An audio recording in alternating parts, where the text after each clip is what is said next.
આજે સરદાર પટેલની 150મી જન્મજયંતિની યાત્રા, જે યાત્રા રાષ્ટ્રીય યાત્રા છે, એમાં ગુજરાત પ્રદેશના બધા રાષ્ટ્રીય કક્ષાના નેતાઓ પણ જોડાયા છે અને મોટી સંખ્યામાં આ યાત્રાનું આયોજન જે કરવામાં આવ્યું છે તે યાત્રા સેવાસીથી નીકળી છે. અત્યારે ગોધરી થઈને ઇસ્કોન મંદિર થઈને આ યાત્રા આપણે આગળ વધશે અને આ યાત્રામાં દરેક જગ્યાએ ઠેર ઠેર યુનિટી યાત્રાનું આયોજન કરવામાં આવ્યું છે.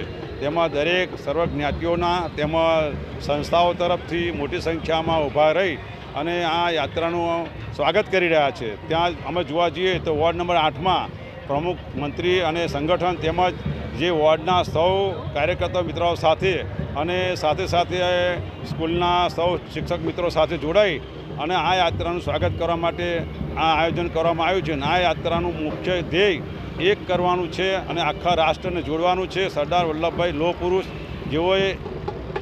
જેઓએ દરેક રાજ્યના એક કર્યા અને એમને સંગઠન એક મોટું એક ઊભું કર્યું અને દેશની એકતામાં અખંડ બહુ મોટો ફાળો આપેલો છે.